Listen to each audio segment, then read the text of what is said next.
જો હું તમને કહું કે અમેરિકાના આ ગામમાં લોકો ઘરની બહાર કાર કે સ્કૂટર નહીં પણ પાર્ક કરેલા છે પ્રાઇવેટ પ્લેન, શું તમે માનશો? નમસ્કાર, BS9 ટીવી ન્યૂઝમાં આપની સાથે હું છું શ્રદ્ધા. પ્લેનમાં બેસવું આજે પણ ઘણા લોકોનું સપનું હોય છે, પણ જો હું તમને કહું કે એક એવું ગામ છે જ્યાં લોકો કરિયાણું અને શાકભાજી લેવા માટે પણ પ્લેનમાં બેસીને જાય છે, પણ આ ગામ છે કયું? ચાલો જાણીએ. એક એવું ગામ જ્યાં દરેક ઘરની બહાર વિમાનો ઊભા છે. અહીં પ્લેન લાવવું એક કાર લાવવા જેવું સામાન્ય છે. આ ગામ અમેરિકાના કેલિફોર્નિયામાં આવેલું છે અને તેનું નામ છે કેમરોન એર પાર્ક, જ્યાં લોકો ઘરની બહાર કાર પાર્કિંગ નથી પરંતુ પ્લેન પાર્કિંગ છે. આ ગામના મોટા ભાગના લોકો પ્લેન ઉડાવવાનું જાણે છે અને ગામની બહાર જવા માટે પ્લેનનો જ ઉપયોગ કરે છે. કેમરોન પાર્કના લગભગ રહેવાસીઓ રિટાયર્ડ પાયલોટ છે અને અહીં રસ્તા ઉપર ચાલતી વખત એવું લાગે છે કે જાણે એક એર સ્ટ્રીપ છે. મજાની વાત તો એ છે કે અહીંના રસ્તા પ્લેન ટેક ઓફ અને લેન્ડિંગ પ્રમાણે બનાવવામાં આવ્યા છે.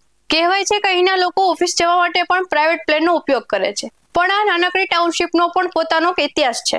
કહેવાય છે કે બીજા વિશ્વયુદ્ધ દરમિયાન અમેરિકા પાસે તે સમયે 4 લાખથી વધુ પાયલોટો હતા અને અમેરિકાએ યુદ્ધ દરમિયાન તેના ઘણા વિસ્તારોમાં હવાઈ ક્ષેત્રો પણ બનાવ્યા હતા.